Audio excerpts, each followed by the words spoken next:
Good evening, everyone. Good evening, superstars. How are you doing? I hope you're fine. Yes, I can already see some people here. I can see Teniola. Teniola is always the one that likes chatting the most. Every time. I don't know. Likes chatting and disturbing my class the most. See Emmanuel Ruth. I don't know who's Emmanuel Ruth. I don't think I've seen Emmanuel Ruth in my class before. Balogun Dikro, yes. Good evening. I hope you're doing good. Yes, I see you. Yeah, okay. Oluwafisayomi Lesomi, yes, I know you. I know you so far shot. Yeah, good evening, everyone. Welcome to the class this evening. So, in this class, basically, what we are going to talk about is plant nutrition and animal nutrition. So, I'm just going to get down to the basics. So, at this point, I believe everybody understands what a plant is and what an animal is, the differences between them. So, when we talk about plants and animals in this case, there will be no confusion. So, all the topics lead to each other. It's just like your filament and how should I put it?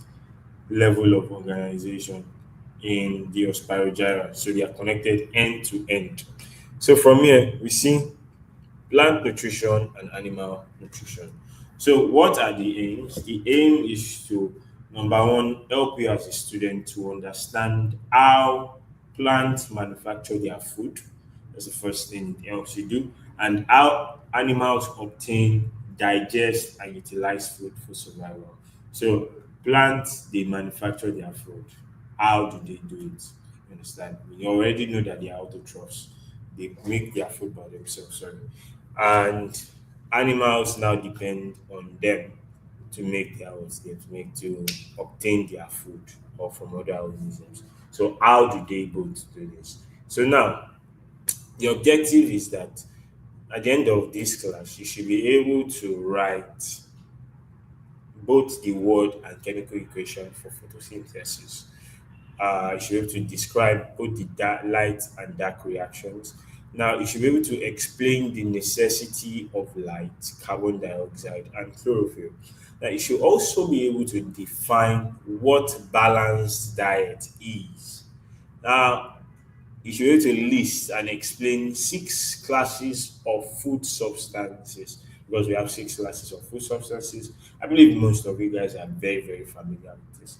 But yeah, there are still things we need to clarify, you understand, according to JAM. So please pay attention. So you should be able to describe the body plan and characteristics of an hydra. This looks very, very much out of place, but we are still going to talk about it. And then we should be able to identify the mammalian teeth types. So these are the what they call it. These are the okay. This is your second email, Emmanuel Ruth. Okay, I think I kind of remember. Oh, second, yeah. So we see Christabel Oguji. Is it Oguji? Oh, because I've not seen OGPUJI before. So, good evening once again. So, yeah, I'm going to continue with this. So, we start. What is the meaning of nutrition? What is nutrition? So, when we say Mr. Ninja D, we get to N, we talk about nutrition. Nutrition is part of the things that living organisms they do. And what it entails is just it is the process by which living organisms obtain and use food materials for energy. First things first, when we get into respiration, where you get the food that is being broken down into glucose in the presence of, oh sorry, that has been broken down into energy, CO2 and H2 in the presence of oxygen, you understand, is from nutrition. Without the food, you have nothing. So I'm going to explain how we survive then. Why is it that during respiration, you understand, we still need food for the system. I think I made that whole complex situation clear. You understand? And but why is it that if we don't eat for a while, we can still perform respiration, we can still survive, our cells will still not die. I'm going to explain that. So we need it for energy, we need it for growth. You understand? There are parts of food or the types of food, there are types of food that helps us to repair our cells and helps the cells to multiply. You understand? When cells multiply, there's an increase in mass and in size. So the permanent increase in mass and in size is what we call growth. You understand? So now, and it helps with repair. I mentioned that, and then it also helps in maintenance of life. So it helps towards to survive. That's what they are just trying to tell you. So it helps you to maintain your life. There are qualities of food that Teniola Scott, you are asking. Please, can anybody tell him what the topic is? So now we continue. Types of nutrition. The first type of nutrition is autotrophic nutrition. Autotrophic nutrition is a type of nutrition by which organisms make their food by themselves. While for heterotrophic nutrition, it is a type of nutrition where organisms depend on other organisms for food. They can't make their food, so they have to depend on other organisms for food. So, as you can see from here, plants are autotrophs, animals heterotrophs. Um, oh, Tenny. Oh, sorry.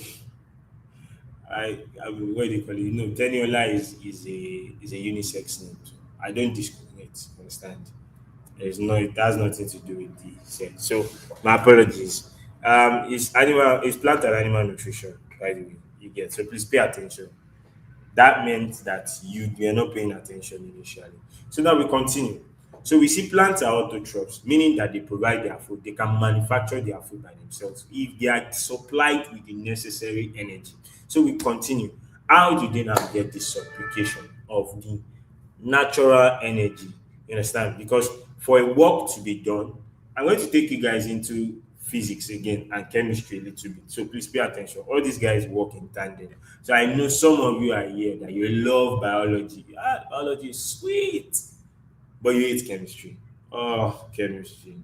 Nah, you love biology and then you hate physics. So please pay attention now. I'm going to make it very simpler for you.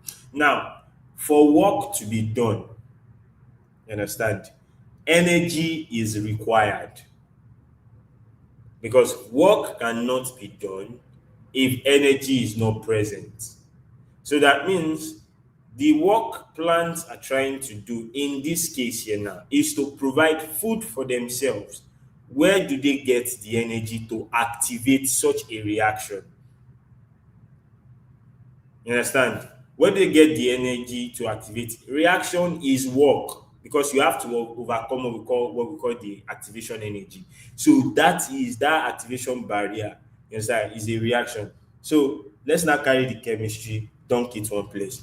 Now we see plants manufacture their food by process of photosynthesis. As you can see, the reason why they need sunlight is what we are going to see in the next slide.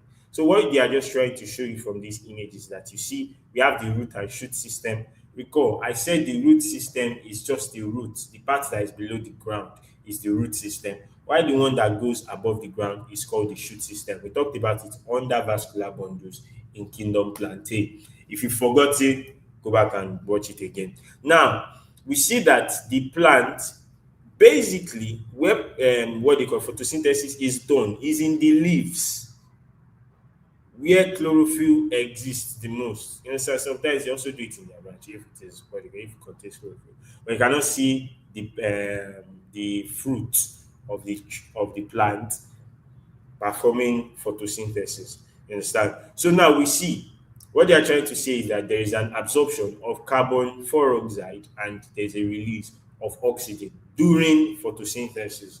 So that's another thing you guys should take note of. So please make sure you are writing something. So we continue and we now see what is photosynthesis. Photosynthesis is the process by which green plants manufacture glucose from carbon dioxide and water using sunlight in the presence of what? Of chlorophyll. So basically, what they are just trying to say here is that green plants will manufacture glucose, which is what they need, understand, to feed from carbon dioxide, which is being absorbed from the environment, and water, which is being absorbed from where? The root. If you go back to this image again, there is water in this place here. There is carbon dioxide that is absorbed by the stomata and the lenticels, which is present in the leaves. You understand? So now, using the fusion of both of them, in this case, let me not use fusion because that leads to chemistry. Sorry, nuclear chemistry. Yeah, but this is a chemical reaction. So from here, carbon dioxide and water in the presence of sunlight, which is the energy it needs. So where does all these things happen? Is in the chlorophyll. That's what this is. Okay, on Okpan's just joined the class. Okay. So now the word equation. So as you can see, if you go back, let me go back to this. The reason why you see this glow inside it, you understand, is because of there is something that is present inside your, what they call it, your chlorophyll. You understand? The reaction is going on, and there is absorption of sunlight. That's why you see the glow on it. You get, there's absorption of sunlight that's helping this reaction to continue in a forward reaction, basically. So that's chemistry for you guys. What is the word equation for photosynthesis? We have carbon dioxide reacting with water to give you glucose and oxygen. So carbon dioxide reacting with water to give you glucose and oxygen. Again, carbon dioxide is CO2 plus water to give you what? Glucose, which is then used, and then oxygen, which is passed out from the plant. You understand? Another thing you need to know is that they write ATP or NADPH. We are going to talk about it. ATP is adenosine triphosphate. That means energy was used. If it is written on the reactant side, this is why I'm going to, what they call it, let you guys pay attention. This side where the reaction is going on is the reactant side. This side where the products are being produced is called the product side. So as this one here is a continuous reaction, it is absorbing energy from the sun in terms of ATP, adenosine triphosphate, and NADPH. We are going to see that even in respiration, it's also a adenosine triphosphate. I think we've done this a lot. Let me just type it. Adenosine triphosphate. Okay. Boom. I think this is it. Being Dorcas or Bangla, welcome to class. So we now see the chemical equation for photosynthesis. What is the chemical equation for photosynthesis? We see 6CO2 plus 6H2O to give us C6H12O6 plus 6O2. So now what they are trying to tell us here in this chemical equation is we are trying to understand the amount of molecules. So chemical equation gives us a total insight of the whole thing that goes on in the equation. Do not forget there's ATP and there is still NADPH that we've not added to the reactant side. So the CO2 in this place here, we have 6 moles of it reacting with 6 moles of water to give us what? A mole of glucose and 6 moles of oxygen. Understand? So that's what they just explained in this way. So now, the raw materials of photosynthesis, we have carbon dioxide, which is from air, like I mentioned earlier. Progress Denise, you are just joining. Okay. Somebody is helping me with that. So yeah, coming. Excuse me.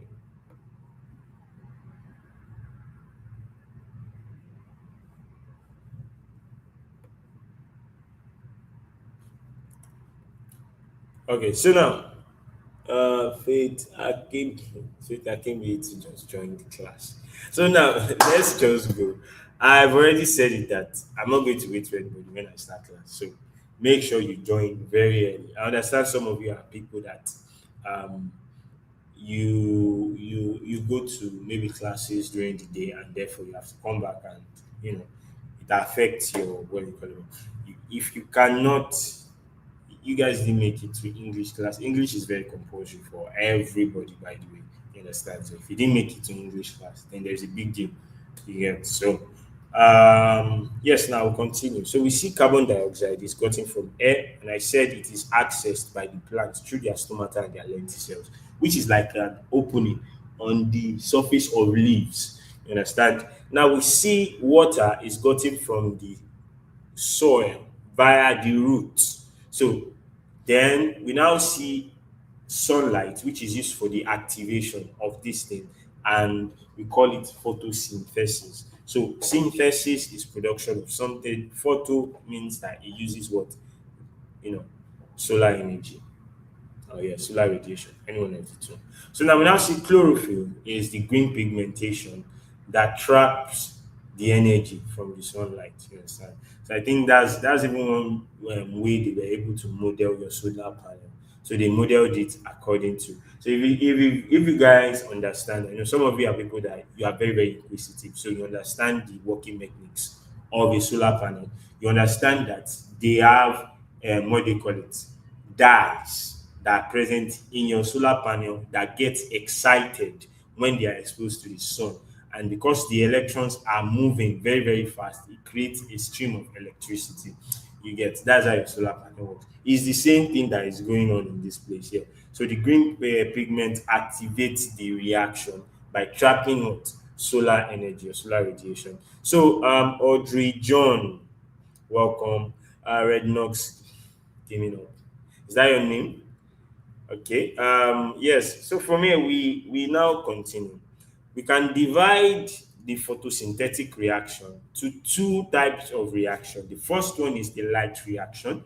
The second one is the dark reaction in this place. And now, I understand that this looks very, very complex, and they will not ask you to draw it in the exam, but you still need to understand what is going on in the chlorophyll. Now, this whole thing here is the chlorophyll.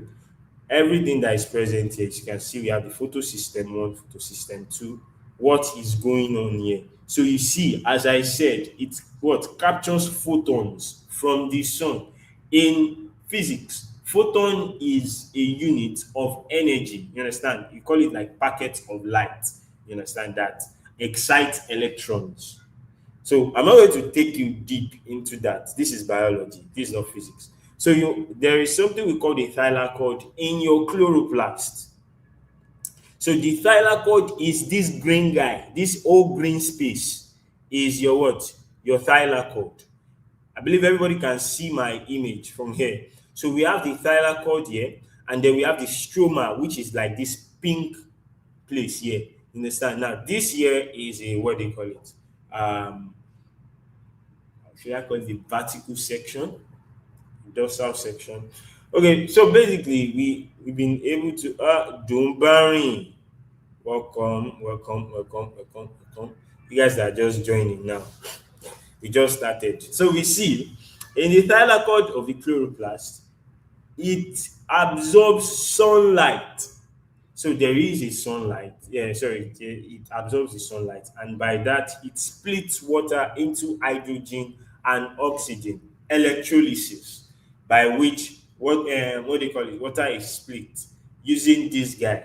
You understand? Like I told you, it excites the electron, breaking them down from water into hydrogen gas and oxygen gas. You understand? So as you see here, you see the hydrogen is broken down here, the oxygen is broken down here in this place here. Now it now uses that to produce energy.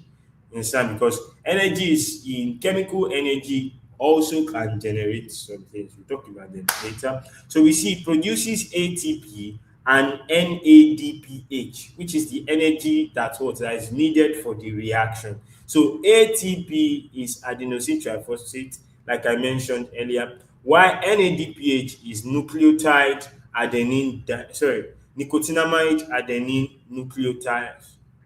Okay, sorry. Again, nicotinamide adenine dinucleotide phosphate. So that is it. So we see, I'm going to send it. I'm going to send it now.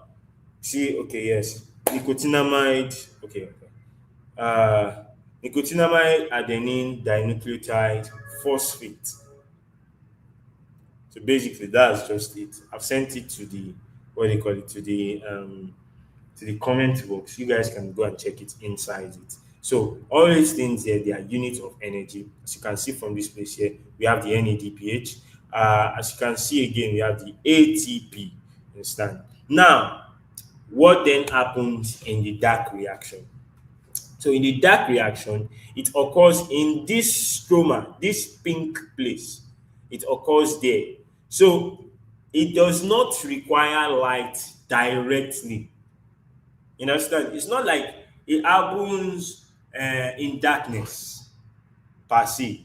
You get it just does not require light directly in that place here. So from what we can see here, I see some people are leaving and joining, leaving and joining, leaving and joining. If you miss a few minutes, there's no, you're not going back.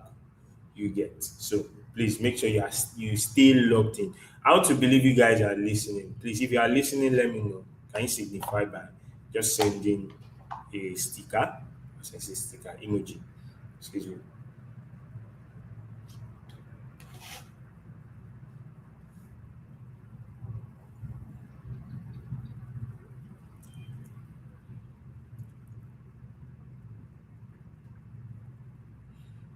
Okay then. Ogumola Jeremiah. Okay, okay then.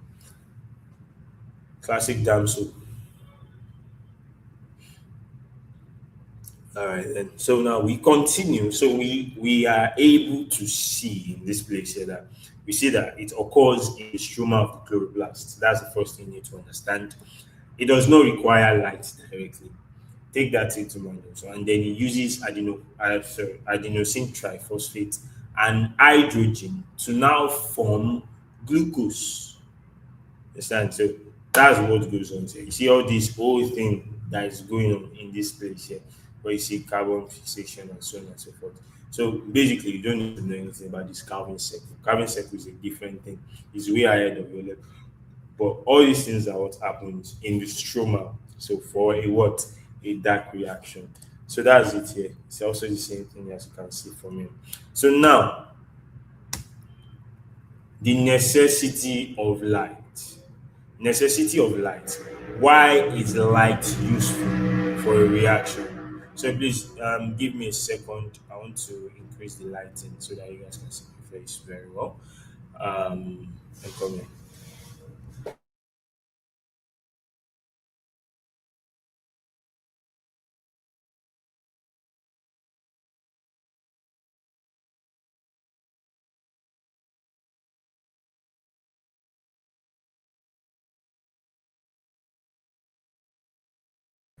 Okay, I think that's good enough.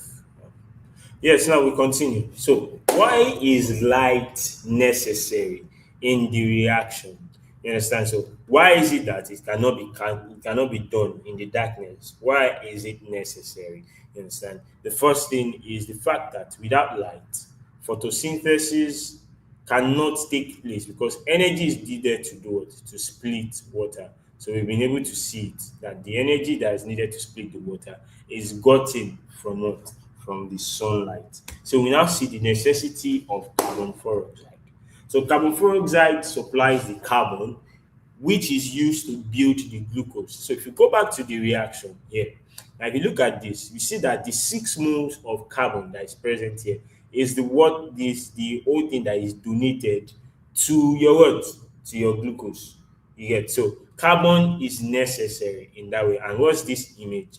This is the what do you call it? The structural how should I put it? The structural look of your CO2. The carbon being in the center, and these two black guys are your oxygen. So,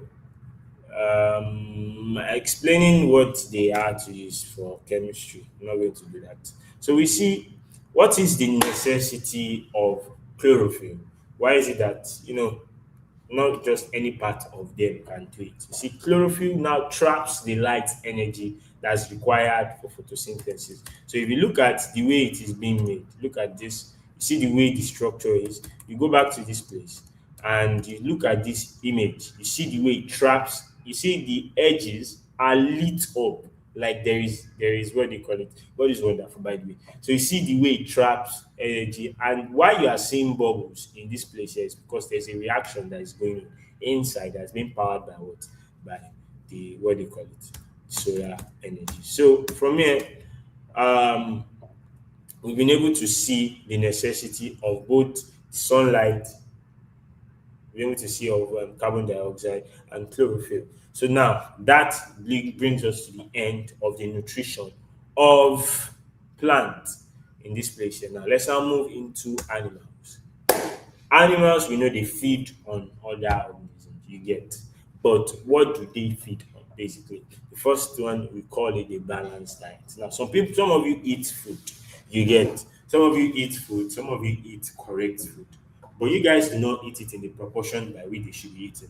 Now, number one, the one you are supposed to consume the most is carbohydrates. This is very, very well understood.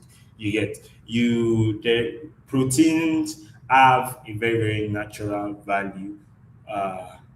You get that, it's not a must that they are consumed too much, you get, unless you are just going to have too much amino acid in your what do you call your system, and you pee it out. Your body releases excess of amino acid, it doesn't store it in your body. But if you take carbohydrates can be stored in your body as glycogen, you understand. Then that's why, I said earlier, and I'm going to explain why. I said respiration. I mentioned it in this class. I said respiration is the process by which organisms break down glucose in the presence of oil, in the presence of oxygen, rather. So now, when you don't eat, what is being broken down? Now, let me explain it to you guys. Now, in your body, like I said, there is something we call the Krebs cycle. Now, the Krebs cycle is the cycle by which glucose is being turned to glycogen. You understand? And then it is stored in your body. That's why you notice that if you take fat, you eat too much fat, you see that it starts to grow fat. Why? It's because your body is storing those fat inside your what? Inside your subcutaneous tissues and stuff like that. Through which, when you are now fasting, you notice that for like the first 6 hours, you'll be feeling very hungry. In fact, you look at remote will look like gala to you. You start to notice things that you've not been noticing before, like how your mommy used to cook very well before, so all those things become very, very clear to you. Why is that? So it's because you are hungry. But now you see that after maybe like 6 hours, 7 hours, 8 hours, the hunger pangs is not eating you that much anymore. You are getting, it's not like you are adapting to the hunger. No, it is because your body has now converted that glycogen that is present in your body, converted it to glucose, and is now using it for respiration for the cells. So that's what is going on. So we now see balanced diet is a diet that contains all the classes of food in the right proportion. So one must not be taken in excess, one must not be taken in what they call it. Because even vitamins, if they say you take vitamins, blah blah blah, and so on and so forth. If you take too much vitamin, it will not do you anything. It's wrong. You can understand, because vitamins too can be divided into two. We have the water soluble vitamins, we have the fat soluble vitamins. Now, if you look at fat soluble vitamins can only be dissolved in fat. So basically they are stored in your fat tissues. So if they have too much accumulation inside, it can cause issues. Why the water soluble vitamins? Well, if it is in excess, you can pass it out as a urine. It does nothing. But you need to also consume even vitamins in moderate quantity. Even water has side effects. You understand? Yes, now we continue. 6 classes of food substances. As you can see in this place here, you should be able to see that in the proportion in which they are consumed is different The one that has the lowest proportion in this place here, you can see the vitamins and minerals in this place here overshadow the protein. But in this protein, the amount of fat you have inside, the amount of carbohydrate you have inside is also still there. And so that is why you see they measure the energy using kilocalories instead. So now we continue. So yes, six classes of food. We have the carbohydrates, we have the proteins, we have the fats and oils, which are also called lipids, and then we have the vitamins, we have mineral salt, and then we have water. So, what is their job? Now, carbohydrates basically gives you energy. Now, I'm going to start like this. I want you guys to pick out your book, listen to what I'm saying, because most of these things are just basic stuff. Instance, so I want you to write something down. Now, the first thing is carbohydrates, they help with energy. That's the first thing. The second thing is the fact that they help to generate heat because during respiration, you understand, when there is a breakdown of these guys into giving you energy and the rest of it all, there is heat energy that has been produced. That is why even if you eat a cold rice, you understand, when you start to digest, you start to feel your body is becoming warm, kind of. You understand? It's not only when you eat hot air and you are sweating. That is different. It's a different case, by the way. You get so it helps to provide the warmth for the body, but not that much, but it helps to. So another thing that it does, it helps organisms to be able to provide to organisms that have exoskeleton, you understand, to be able to provide exoskeleton. You get so it is used, like I said, if you remember, exoskeleton is made mostly of what? Who can remind me what I said? Animals that have shells and exoskeleton. What is okay for shells? Forget shells. Shells sometimes are made of calcium. You get, but for exoskeleton, what makes up the exoskeleton?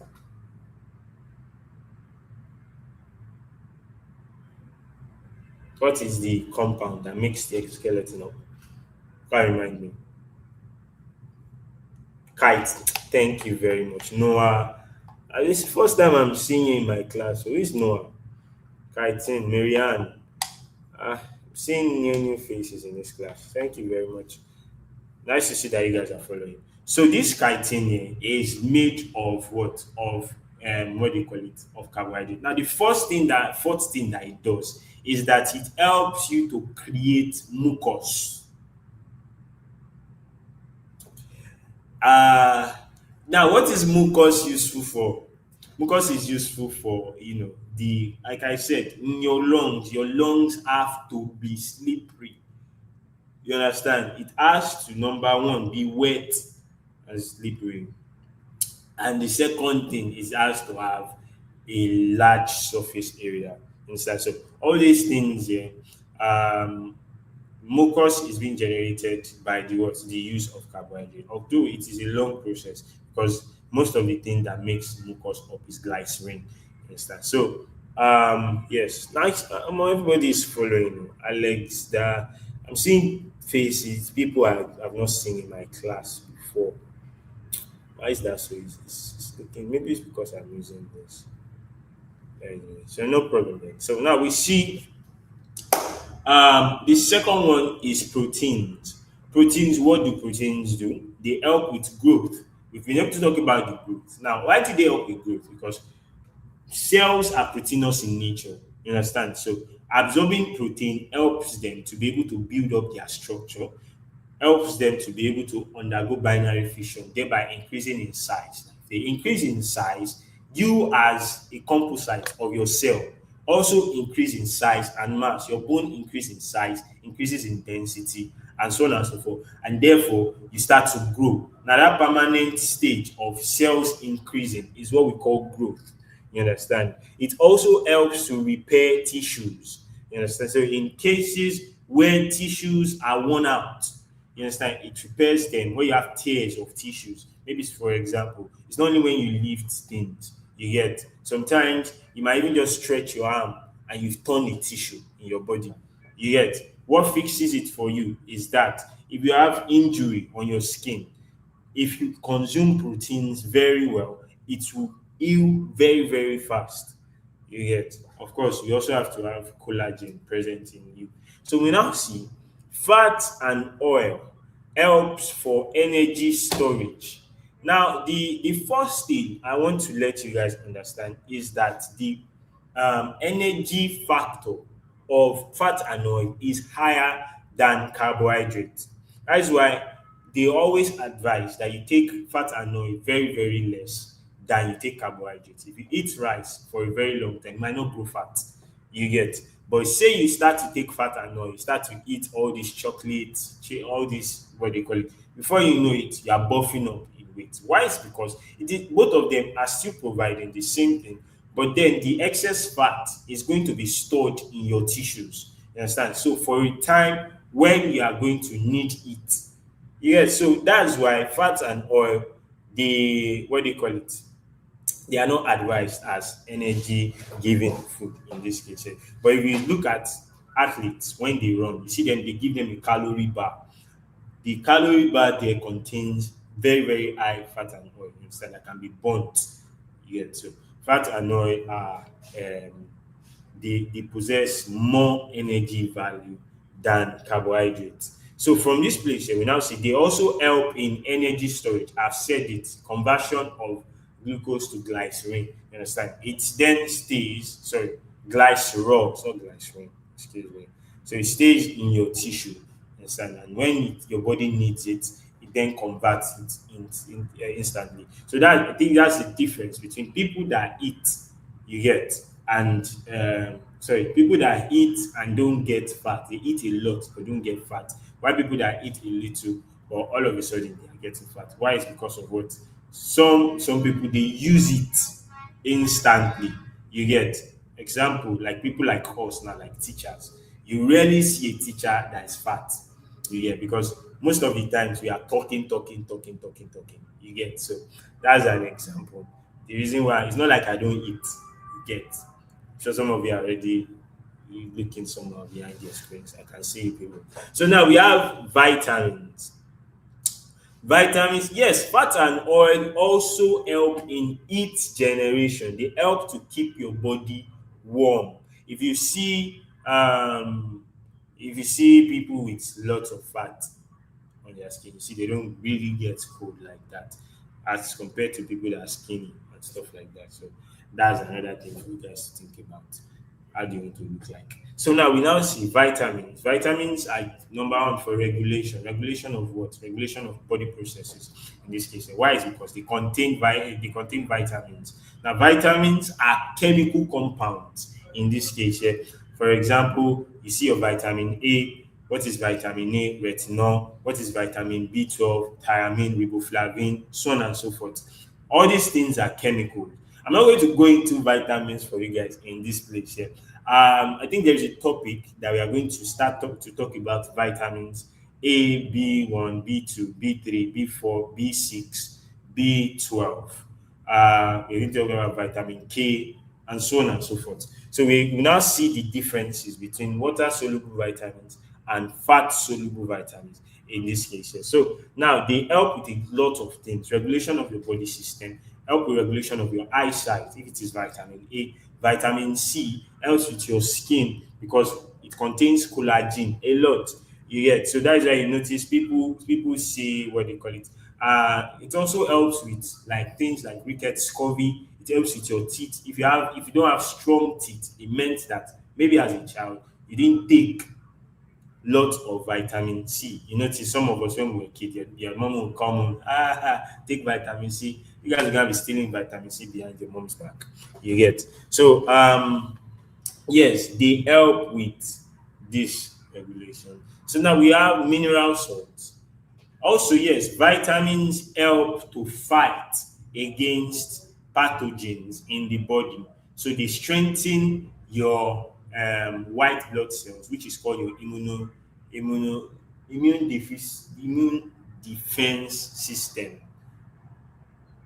or body defense system, or your immune system. Yes, that's what. So it helps to strengthen them. And we all know what the white blood cell does. They are the armies, the generals of your body, which helps to what? To keep you. The reason why you are not sick now, why you are watching me, is because of your white blood cells. They are fighting now. So now we see mineral salts. Mineral salts now helps with strong bones and teeth. Now, that's not the only thing mineral salt does. You get they help with strong bones. Because mineral salts under them they are inorganic compounds. Vitamins are organic compounds. Mineral salts are inorganic compounds. Inorganic compounds in what sense is that they cannot be consumed in very, very large quantities. Why? Is because they would affect your body. You get. So normally, inorganic substances are not substances that should be found in the body, but some of them are needed in trace amount. You understand? That's why if you take salt, if you are the type that used to like drinking salt as a kid, you notice your body, your hands start to sweat, your legs start to sweat, you are emaciating. You understand? Because of what you've already disrupted the osmoregulation of your body system. Therefore, because the what do you call it? The solution in your body has now become hypertonic, meaning that it is now concentrated. It therefore starts to what? Your cells start to shrink and then they release water. That's why you see your hands are sweating, your palms are sweating. You get they are it's not supposed to be that much. Mineral salts are supposed to be consumed in very, very little quantities. You understand? For example, calcium. Calcium helps with your bones, your teeth. You understand? But it is needed in very small quantities. That's why you consume them with food like eggs, fishes. What they call it? If you see calcium in real life, you understand? Maybe inside your lab, and you now take that calcium and you throw it in your mouth. Best believe you might die. You understand? So what you need it is in trace amount. And when you say trace amount means like in microscopic quantities.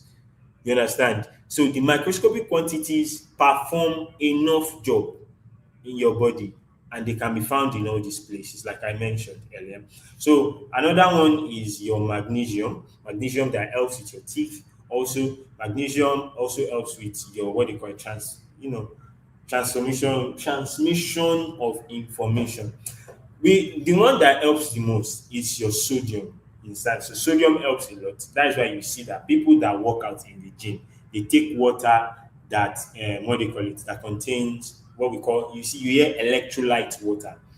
So what is electrolyte water? In your body, there's a regulation between water and salt. It's what we call osmoregulation. So if there is no regulation between it, your cells might die from emaciation, losing water in this case here. When we get to what they call it, osmosis, we talk about concentration, where we talk about hypertonic solution, hypotonic solution.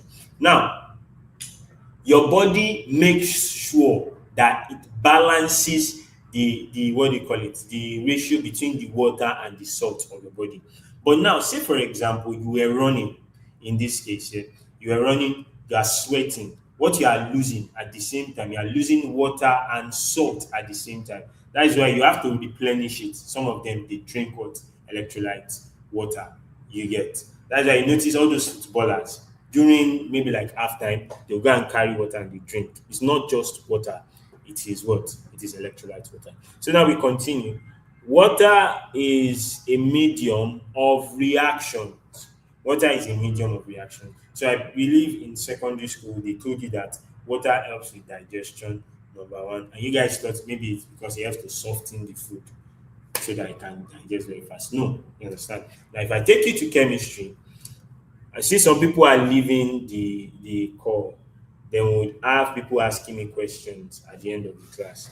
Please let's be what do you call it? I hope you guys are following. Please signify if you are following. So now, how is water a medium of reaction? In chemistry, you will notice that for acids and bases, when we are to write their state, you see for maybe like CO2, you see the right gas in bracket, the right G in bracket there. Okay, you can see you see for like water H2O, you see L at the back of it, liquid. If you see calcium, you see S at the back of it. But when you see NaOH, which is an alkaline, you see they will write AQ. Now, AQ is not a state. You understand? What they are just trying to tell you here is that this thing you are looking at has been reacted with water, makes it aqueous in this case, is an aqueous solution. So from this place here, that is the same thing it does. In your stomach is very, very acidic. If you check it on a pH scale, it is 2, the what do you call it, the rate of acidity of your stomach, which means it is a very, very acidic. Why? Is because it contains hydrochloric acid that helps you to break down the food. That's why you notice if you vomit after a very long time that you've consumed the food, it burns your throat. Why is that so? It's because of what? There's acid present in the food already. It's not as you took it in that you're now, what do you call it, you're not bringing it out in that case here. So now, you need the hydrochloric acid to be reacted in a medium, which is now that water. So water provides the medium. Of course, water helps to make your body to regulate your temperature. That's the first thing. Another thing is that it helps with what? With making digestion easier. So there is a difference between when you take a dump on a day when you don't drink water. Now, when you take a dump, when you drink water, the ease is always different. But what it does for nutrition is that it creates a medium of reaction in this place. So now, on our points, I can see you. I see you. So Christabel Obuji. Is it Obuji? Please, I would like for you to confirm that for me that it's Obuji, or maybe I'm just murdering your name. Progress Dennis. Okay, no problem. So we continue. Now, food test. How do we test for this food? You understand? Just one slide.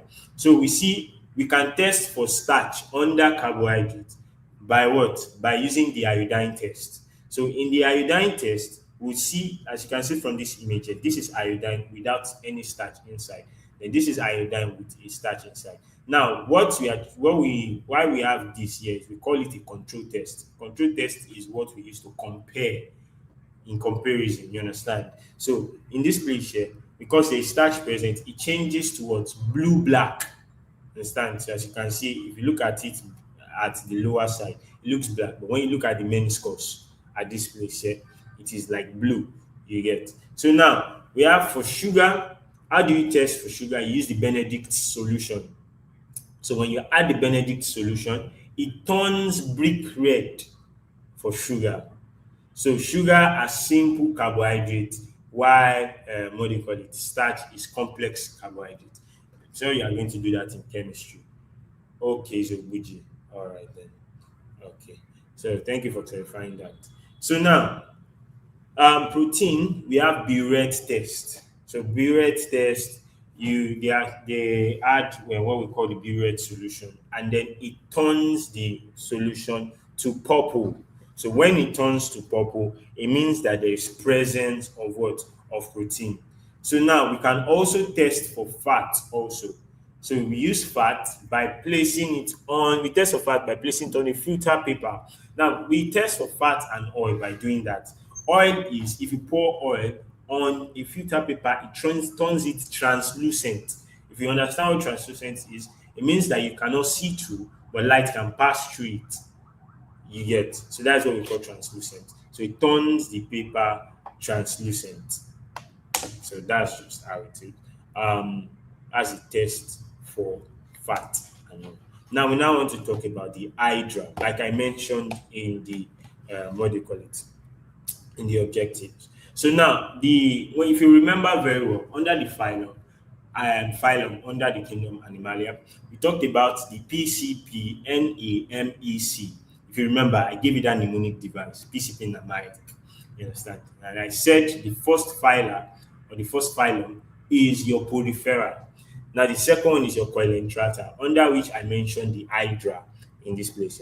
They have no specified body, what they call it. What they just have is mouth, they have their hooks, or what do we call these things? They have what we call the tentacles. At the same time, now, where we get there, I want to say something, but then where we get this. So, an hydra is a simple freshwater animal. So, it is found in the water. I believe some of you might have seen them before.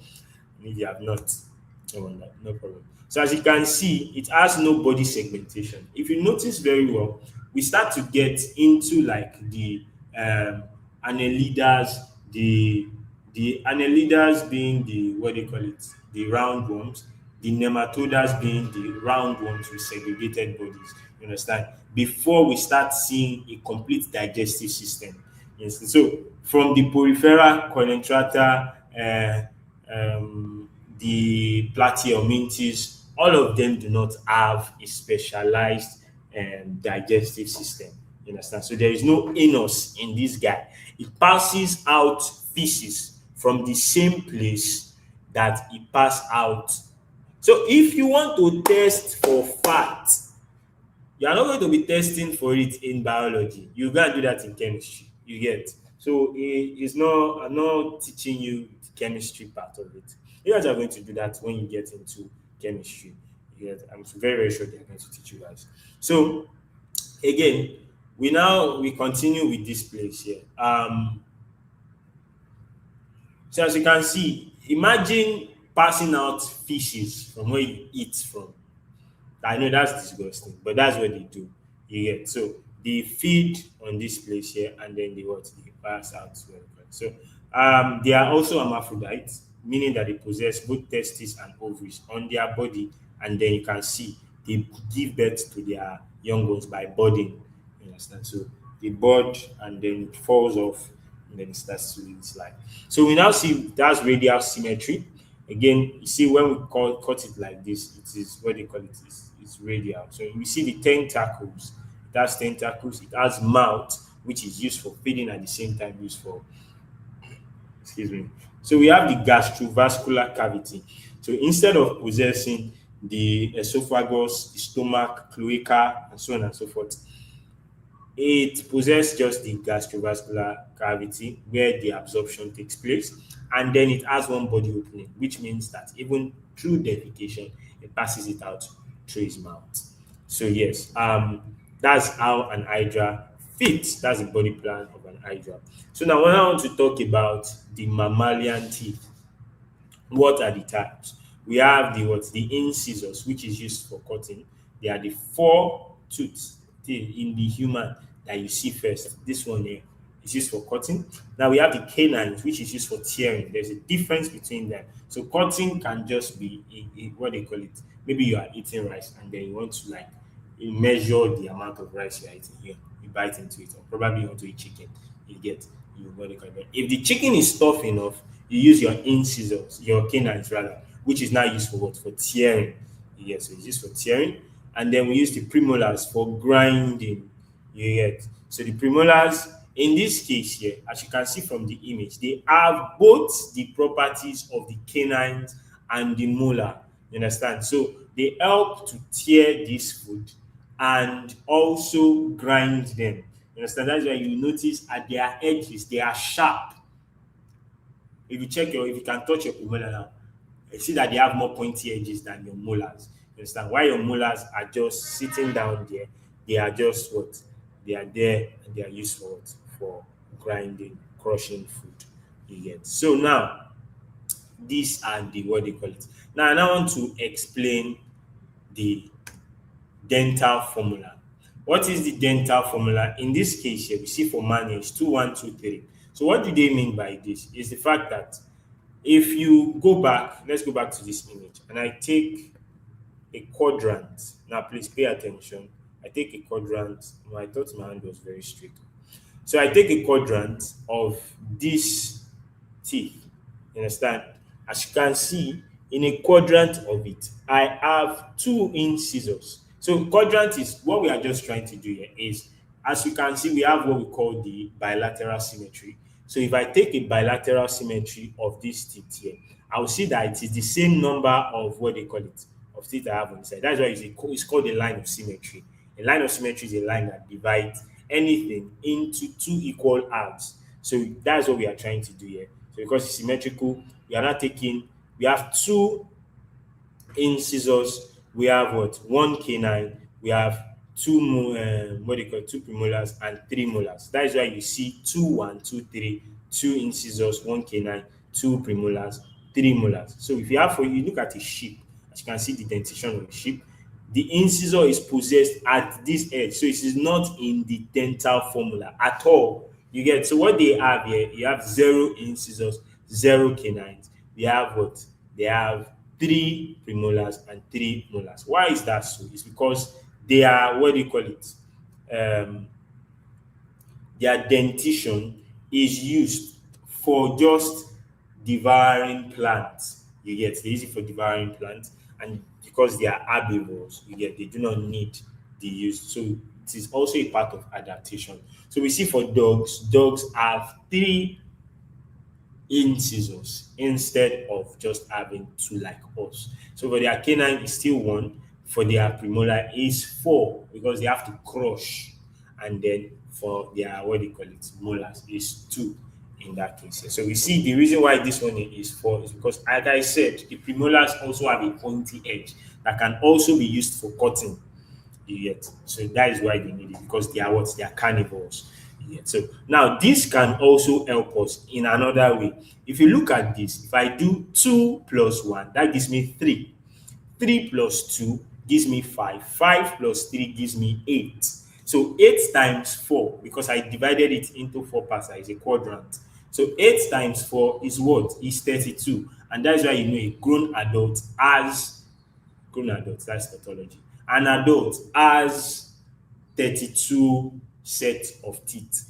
You understand? So in that place, yeah, I believe we've been able to understand that. So PCP Namaica. So now we continue. Structure of the typical tooth.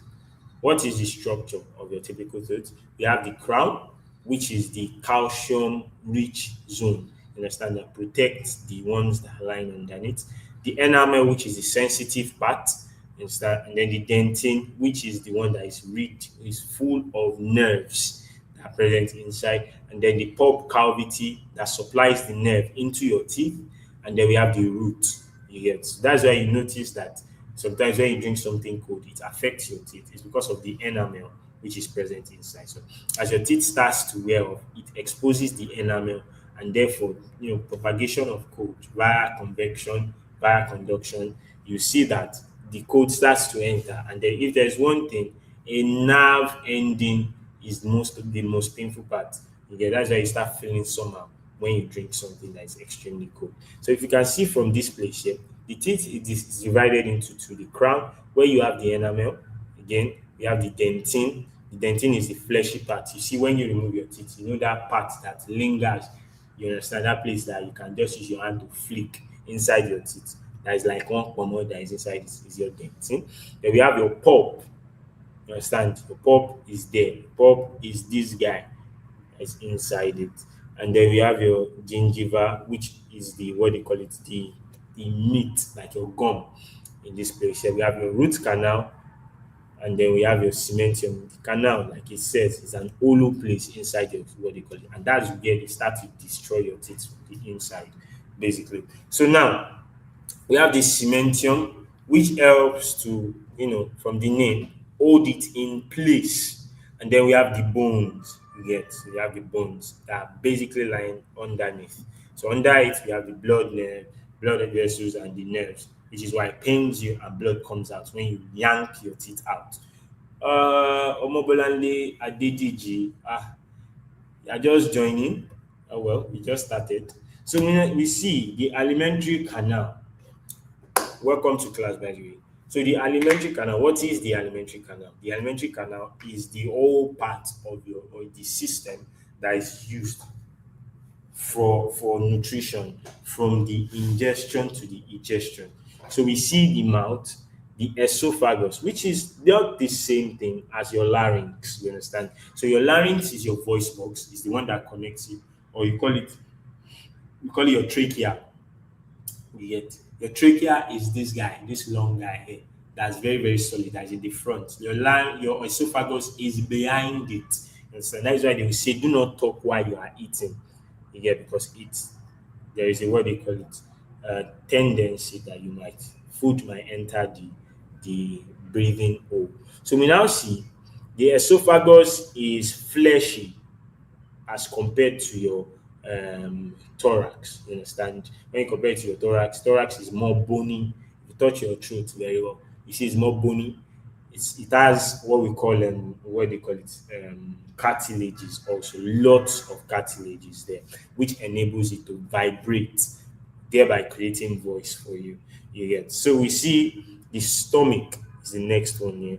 The stomach exists on the left side of your body. So it's not when you get the pain can also be transferred around this place, but yeah, basically it stays on the left side of your tummy towards like the center of it. Now we also have the large intestine, which is after that, and then sorry, the small intestine is the first one where absorption takes place because it contains villi or villus, anyone. Then we have the large intestine where the excesses are being transferred out. The what do you call it? The waste materials are being passed out of the body via the large intestine. Then your rectum, which is the what do you call it? The ending of your large intestine.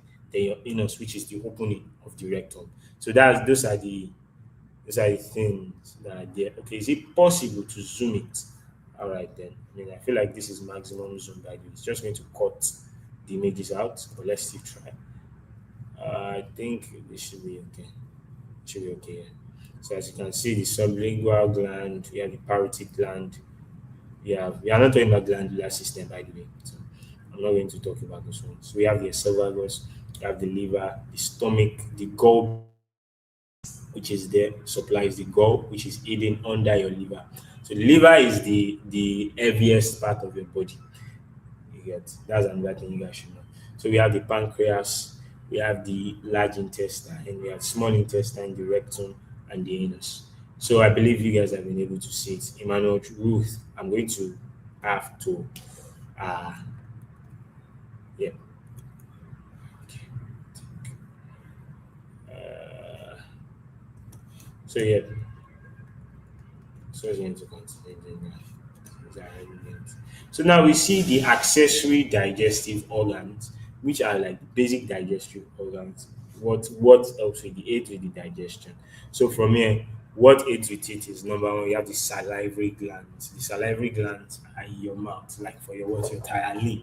You get it comes out from your saliva. Then we have the liver also, which is there, and then we have the excuse me, the pancreas, which supplies the what the all these places here they provide enzymes for digestion. So that's why we call them the accessory digestive organs. So in this case here, so again, your liver is the largest internal part of your body.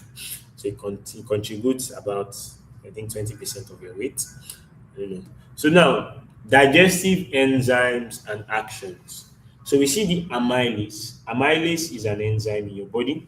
It helps you to convert starch to maltose. You understand? Like I said, in digestion, in this case here, it is a chemical reaction. For the fact that you are chewing food before it digests is only a mechanical part because it's divided into two. It's divided into the mechanical part and the chemical part. So the mechanical part is the part whereby you chew your food. You understand? And that is because of what they call it. How should I put it? You want to create a large surface area for the chemical to be able to react with it. That's just it. Digestion is a chemical process. It just needs the mechanical process to increase the surface area for reaction. You understand? So if you know what a chemical process is, you know that the reactant and the product are two different compounds. You understand? But in this case, what we are trying to do is we are trying to break them down chemically so that your body can be able to absorb it. You understand? So when it breaks it down to maltose, the amylase does that. We see the pepsin breaks down proteins to peptides. Then peptides are now broken down further by the trypsin to amino acid, which your body cannot, which your body can absorb. So we are seeing the enzymes. So we've seen amylase, we've seen pepsin, we've seen trypsin. Now, the lipase now does what? Converts fat to fatty acids and glycerol. Now, if you think we are not going in depth now, it's because there's a topic that we are going to talk about, which is your digestive organs. We are going to see all these ones very well. In this case, we are just talking about nutrition and what aids nutrition you get. So now, the next one, we now have the stages of nutrition. So this image here, what is this image? This image is amylase, you have nothing really to do about, to talk about. You understand? What they are just trying to tell you is that for this string that is connected end to end, one is this guy here, this one here is this one here, and the third one here is this guy. So they are just joined. These compounds are joined end to end, and that this is how they look. So this here is called your amylase. So now, stages of nutrition. The first stage of nutrition is ingestion, where food is taken into your body via your mouth. The second stage is digestion, the whole process that it goes into your stomach, stays for 4 hours, then HCl does what it does, goes into your small intestine, then it's absorbed by the body, is digestion. Then there's absorption, which is performed in the small intestine via the villus or the villi. So, and then there is now assimilation of the nutrients that we transferred into your blood by the cells that are present in your body, the trillions of cells present in your body. They do the assimilation, and then we now have the ingestion of the waste material. Understand? That is what we have there. So now we've been able to see the stages of nutrition, and we have come very much to the end of our class.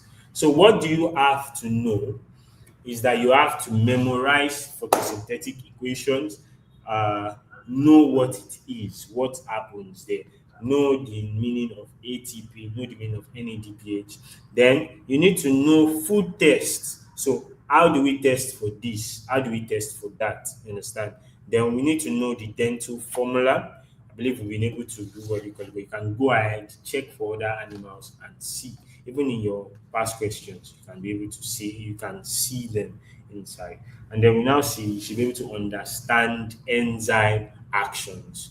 You should be able to understand enzyme actions. So, on what do they act upon? In what areas can they function? Because enzymes also they function in specific temperatures, specific what they call it, which I'm also going to see digestive system.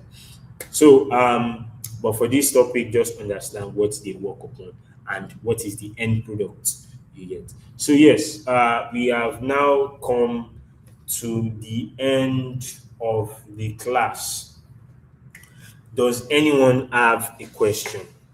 Do we have questions?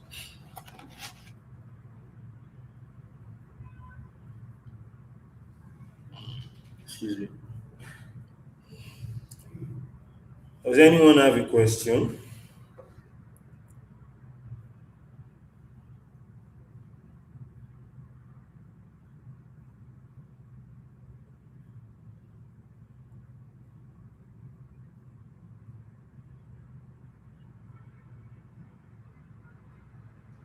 Okay, then believe nobody does then.